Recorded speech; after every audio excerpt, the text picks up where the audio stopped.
Bro hi. Hi bro. Bro Bigg Boss follow అవుతున్నావా? అసలు రెగ్యులర్గా బిగ్ బాస్ ఫాలో అవుతుంటాను బ్రో. సో చూస్తుంటే చాలా బాగుంది. సో నైనిక కానివ్వండి, ఇంకా మన విష్ణుప్రియ కానివ్వండి, అందరూ చాలా బాగా ఆడుతున్నారు. కొంతమంది సింపతి భావం చూపిద్దాం అనుకుంటున్నారు కానీ ప్రజల్లో అది అంతా వర్కౌట్ కావట్లేదు అనమాట. సో ఇంకొంచెం గేమ్ మీద ఫోకస్ చేస్తే బాగుంటుందని నా అభిప్రాయం అనుకుంటున్నాను. సింపతి విషయానికి వస్తే మణికంటే సింపతి గురించి ఎక్కువ ఫోకస్ పెట్టాడు స్టార్టింగ్ వచ్చిన 2-3 డేస్ 2 వీక్స్. తర్వాత ఇప్పుడు ఏమైందంటే ఓన్లీ రొమాన్స్ మీద ఎక్కువ కాన్సన్ట్రేషన్ చేశాడు కదా మనోడు. అవునవును, ఎందుకంటే బిగ్ బాస్ అంటేనే ఇప్పుడు మనకి అందరికీ తెలిసింది కదా, యూత్ అందరికీ ఏం కావాలో అదైతే మేమందరం ఎక్స్పెక్ట్ చేస్తున్నాం. అవి మాత్రం ఖచ్చితంగా వస్తున్నాయి. ఒకరే ఇద్దరు ముగ్గురితో ట్రాక్ నడపడం. సో లాస్ట్ టైం కూడా రతికాని చూసుకున్నాం, ఇద్దరు పల్లవి ప్రశాంత్ ఇటు ఆడు సింపతి చూపించుకుని బయటకు వచ్చి సింపతితో విన్ అయినాడు. ఈసారి ఇలాంటి కథలు కహానీలు ఏమి నడవన్నమాట. ఖచ్చితంగా అయితే నేను చెప్తున్నాను కదా, గేమ్ మీద ఎవరైతే బాగా ఫోకస్ చేస్తారో వాళ్ళు ఖచ్చితంగా విన్ అవుతారు అనుకుంటున్నాను. విష్ణుప్రియ అయితే కొంచెం నాకేదో అంత హైపర్ యాక్టివ్గా కనిపించట్లేదు. నైనిక అయితే మంచి యాక్టివ్గా అయితే కనిపిస్తుంది. సో తన ఒక డాన్సర్ కాబట్టి తన ప్రొఫెషనల్లో యాక్టివ్గా ఉంటుంది కాబట్టి ఈ హౌస్లో కూడా యాక్టివ్గా ఉంటుంది. ఫస్ట్ నుంచే తన హౌస్మేట్లో నుంచి కూడా మంచిగా ఒక స్టార్టింగ్ నుంచి ఒక ఎనర్జెటిక్ లెవెల్లో ఉందన్నమాట. సో అది ఆదిత్య ఓము స్టార్ హీరో బిఫోర్. సో ఇప్పుడు వచ్చి అసలు ఇక్కడ బిగ్ బాస్లో ఎక్కడ కనిపించట్లేదు. అన్ని కెమెరాస్ ఉన్నా ఎందుకు ఫోకస్ చేయలేకపోతున్నాడు గేమ్ మీద? ఆదిత్య ఓం ఉన్నాడు కదా, సో నెక్స్ట్ వీక్ ఈయన బయటకు రావచ్చు అనుకుంటున్నా ఖచ్చితంగా నేనైతే. ఎందుకంటే సినిమాల్లో ఇప్పుడు సినిమాల్లో బోల్డెన్ టేకులు ఉంటాయి మనకి వచ్చేంత వరకు. బిగ్ బాస్లో అన్ని టేకులు తీసుకోరు కదా, అందుకనే కెమెరాలు కూడా ఎందుకు ఫోకస్ చేయడం అన్నట్టు చేయడం అనేది అనుకుంటున్నాము. అందుకనే ఎక్కువగా కనిపించట్లేదు అనమాట. అది నిఖిల్ మైండ్ గేమ్ ఆడుతానని చెప్పి చాలా మంది అంటున్నారు కదా, సో ఆయన గేమ్ ఎలా అనిపిస్తుంది? నిఖిల్ కూడా చాలా అద్భుతంగా బాగానే ఆడుతున్నాడు. సో ఇంకొంచెం బెటర్ దెన్ ముందుకు వెళ్తే బాగుంటుందని నేను అనుకుంటున్నాను. ఎందుకంటే కొన్ని చోట్ల అయితే కొద్దిగా డల్ అవుతున్నాడు అన్న ఫీలింగ్ అయితే నాకు అనిపిస్తుంది. ఇంకా ఈ వీక్ అయితే చూద్దాం ఎలా ఎవరు ఏంటనేది, నిజస్వరూపాలు ఎవరు అయితే ఎప్పుడు వరకు ఇంకా బాగా పడలే, ఇంకా ఎవరు ఏంటనేది బయటకి ఇంకా వాస్తవంగా అయితే తెలియలేదు అనమాట. ఇంకొక ఈ వీక్ ఆగితే అసలు క్యారెక్టర్లు ఏంటనేది బయటకు వస్తాయి అనమాట. అది నేను అనుకుంటున్నా. ఎవరు ఎలిమినేట్ అవుతారు అనుకుంటున్నారు థర్డ్ వీక్లో? నేను ఆదిత్య ఓం కానీ లేకపోతే అనుకుంటున్నాను మణికంఠ, వీళ్ళిద్దరిలో ఎవరైనా ఒకరు బయటకు రావచ్చేమో అని అనుకుంటున్నాను. ఎందుకంటే కొద్దిగా స్ట్రాంగ్ లేరు. ఆదిత్య ఓం కానివ్వండి, సో మణికంఠ సింపతి చూపిస్తున్నాడు. చూద్దాం ఎంతవరకు వెళ్తుందో అనేది. సో ప్రజలందరూ ఉన్నారు, ఎవరిని ఆదరిస్తారు ఎవరిని అభిమానిస్తారు అనేది తెలియాలి. ఫస్ట్ ఆఫ్ ఆల్ వీళ్ళ అసలు రూపాలు ఏంటో అనేది బయటికి తెలియదు. ఇంకా వీళ్ళందరూ నటనలోనే ఉన్నారనమాట. సీరియల్లోనూ నటనలోనే అదే నటనలో ఇప్పుడు కూడా బిగ్ బాస్లోనూ అదే నటనలో ఉన్నారు. ఆడియన్స్ని ఎలా కన్విన్స్ చేద్దాం అనే నటనలోనే ఉన్నారు తప్ప బిగ్ బాస్ ఖచ్చితంగా వాళ్ళ ఒరిజినల్ క్యారెక్టర్లు బయట తీస్తాడు ఖచ్చితంగా. అది వచ్చేంత వరకు ఎవరి క్యారెక్టర్ ఏంటనేది తెలుస్తుంది. అది okay bro, thank you bro. Hi అన్న బ్రో, ఎలా అనిపిస్తుంది bro? Bigg Boss already 2 weeks అయిపోయినాయి, ఇద్దరు ఎలిమినేట్ కూడా అయిపోయారు. ఇప్పుడైతే థర్డ్ వీక్లో నామినేషన్లో చెత్తలో నామినేషన్ బాగా జరిగింది. ఈసారి సక్సెస్ అయింది చెత్తలో నామినేషను.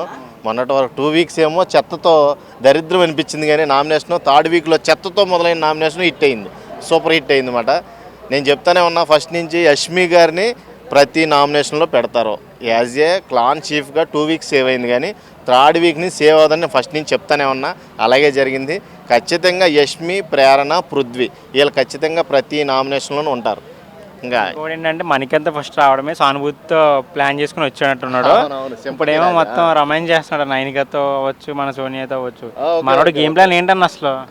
ఒకటి నైనిక కాదు, మెయిన్ యష్మియే. ఇప్పుడు మణికంఠ మొత్తం కాటరాజ్ అవడానికి కారణం యష్మి అయింది. ఇప్పుడు ఈ హౌస్లో యష్మి ఓకే అది తల మీద కిస్ చేశాడు. ఓకే అది ఓకే, కానీ అది అప్రిషియేట్ లాగా ఏదో దగ్గర తీసుకుని ఓదార్చినట్టు. మనోడు కూడా కొంచెం కరువులోనే ఉన్నట్టున్నాడులే, మరి దారుణంగా గ్యాప్ దొరికినప్పుడల్లా హగ్ చేసుకోవడం, కిస్ చేయడం అలాంటివి చేస్తున్నాడులే. ఓకే, ఇది ఎలా ఉందంటే కూతంతా సనువిస్తే హగ్ చేసుకుందాం అన్నట్టుగానే ఉంది ఈసారి బిగ్ బాస్. కొంచెం హైప్ అయితే వచ్చింది, పర్లేదు. 2 వీక్స్ మీద పోలిస్తే ఈ వీక్ కొంచెం better than. Nikhil mind game ఎట్లా అనిపిస్తుందా? Super contestant Nikhil strong contestant. ఇప్పుడున్న బిగ్ బాస్ 8 సీజన్ 8లో నెంబర్ 1 కంటెస్టెంట్ ఎవరన్నారంటే నాబిల్, నిఖిల్. ఖచ్చితంగా వీళ్ళిద్దరైతే స్ట్రాంగ్ ప్లేయర్స్. హీరోగా ఎంట్రీ ఇచ్చిన మన ఆదిత్య ఓం అయితే లోపల 0 అని చెప్పేసి అంటున్నారు చాలా మంది. అసలు ఎందుకు గేమ్ ప్లాన్ ఆడుతుంది? లాస్ట్ వీక్ నామినేషన్లో పాపం సేవ్ అయ్యాడు. లాస్ట్లో శేఖర్ భాషను బయటకు పంపించేశారు కదా, అది అన్ఫేర్ నామినేషన్. శేఖర్ భాషదే హౌస్ మేట్స్ నామినేట్ ఎప్పుడన్నా చూసారా మీరు? బిగ్ బాస్ చరిత్రలో హౌస్ మేట్స్ ఎప్పుడైనా నామినేట్ చేశారా? హౌస్ మేట్స్తో నామినేషన్ చేయించి బయటకు పంపించేసి శేఖర్ భాష గారిది ఏదైనా కావచ్చు, రీఎంట్రీ కూడా అవ్వచ్చు, చూద్దాం. ఇంకొకటి ఏంటంటే ఆదిత్య ఓం గారిని అదే బలి పశువుని చేశారని నాకు అనిపించింది. ఈ వీక్లో ఖచ్చితంగా నామినేషన్లో ఉంటాడేమో. ఆ పూలదండలు వేసే విధానం చూస్తుంటే ఈయన్ని నెక్స్ట్ వీక్ పంపించేస్తారా బాబు అనిపించింది నాకు.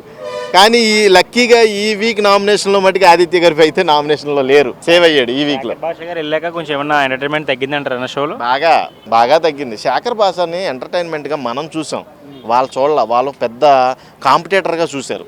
పెద్ద అంటే ఇప్పుడు ఎలా అంటే విష్ణుప్రియని సోనియా ఎలాగైతే కాంపిటేటర్ అనుకుంటుందో, బిగ్గెస్ట్ కాంపిటేటర్లా ఇప్పుడు మన శేఖర్ భాష కూడా అవుతాడు. కాబట్టి ఆ రోజు హౌస్మేట్స్ డైరెక్ట్గా ఒక్క మాల అంటే ఒక్క మాల సీత తప్పితే అక్కడ ఉన్న వాళ్ళు ఒక్కరు కూడా వేయలేదు ఆయనకి. అంటే ఆయన స్ట్రాంగెస్ట్ ప్లేయర్ అని అక్కడ క్లియర్గా అర్థమవుతుంది. ఆయన ఉంటే మనకి రిస్కే, ఆయన ఇప్పుడే అవకాశం వచ్చేసింది బయటకు తోసేద్దాం అనే ఉద్దేశమే అందరిలో కనబడింది. స్ట్రాంగెస్ట్ ప్లేయర్ కాబట్టి ఆబ్వియస్లీ ఉంటుంది అలాగా, బయటకు పంపించేవాళ్ళని ఎప్పటికెప్పుడు ఎదురు చూస్తూ ఉంటారు మనం. కిరాక్ సీత గేమ్ ప్లాన్ ఎలా అనిపిస్తుందా మీకు? కిరాక్ సీత కిరాకే, మామూలు కిరాక్ కదా. నాగార్జున గారు కూడా పాపం సీత వెనకాల కిరాక్ ఇచ్చాడుగా.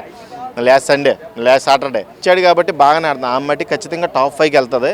ఇంకా చెప్పుకోవాలంటే కొంతమంది ఇప్పుడు నాగార్జున గారు గడ్డి పెట్టిన తర్వాత మారింది ఎవరైనా ఉన్నారు అంటే సోనియా, మన పృథ్వీ కొంచెం పర్లేదు, బెటర్ దెన్ అప్పటికంటే. ఇప్పుడు కొంచెం హీటెడ్ ఆర్గ్యుమెంట్స్ అయితే తగ్గినాయి చాలా వరకు, అంటే చాలా వరకు జెన్యున్గా ఆడుతున్నాడు.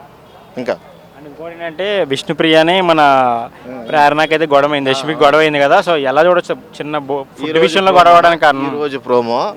ఈరోజు ప్రోమోలో విష్ణుప్రియకి ప్రేరణకి గొడవ ఏంటంటే వీళ్ళు ఆల్రెడీ టాస్క్ డిస్కషన్స్లో వీళ్ళకి ఫైర్ అయితే అదే మంట అయితే పుట్టింది అక్కడ. ఆ మంట విధానం ఎలా వెళ్ళిందంటే అక్కడ దోశలు వేసేటప్పుడు వంట కింద ప్రేరణని పెట్టారు. ఆమె దోశ ఎలా వేసింది, వ్యంగ్యంగా వేసింది, ప్లేట్లో కొంచెం కోపంగా చిరాగ్గా వేసింది. అలా వేయడాన్ని విష్ణుప్రియ తీసుకోలేకపోయింది. ఆ ఈగో హట్ అయింది. గ్రూప్స్ అందరితో డిస్కషన్ చేసి చాలా ఎమోషనల్ అయింది. చూడాలి ఈరోజు ఏం జరుగుద్దో. అక్కడ మన మణికంఠ కూడా చాలా అగ్రెసివ్ అయినట్టు కనబడుతుంది. మణికంఠని అందరిని ఒంటరి చేసేసారు హౌస్లో అన్నట్టుగా అనిపిస్తుంది ఈరోజు షో చూస్తుంటే, ఈ ప్రోమోలు చూస్తుంటే. వైల్డ్ కార్డ్ ఎంట్రీ ఎవరుంటే బాగుంటుంది అనిపిస్తుంది అన్న? వైల్డ్ కార్డ్ ఎంట్రీ ఎక్స్పెక్ట్ చేస్తున్నావు నువ్వు? నేనైతే మరి శేఖర్ భాష రీ ఎంట్రీ ఎక్స్పెక్ట్ చేస్తున్నాను. వైల్డ్ కార్డ్ ఎంట్రీ ఎక్స్పెక్ట్ చేయాలి అనుకుంటే ఒకటే ఉంది, బేబక్క లాంటి వాళ్ళని రీ ఎంట్రీ ఇస్తే, లేకపోతే మన రాజ్ తరుణ్ కేసులో ఇష్యూ అయిన చూడు లావణ్యాన్ని కానీ రీ ఎంట్రీ ఇస్తే అదిరిపోతుంది.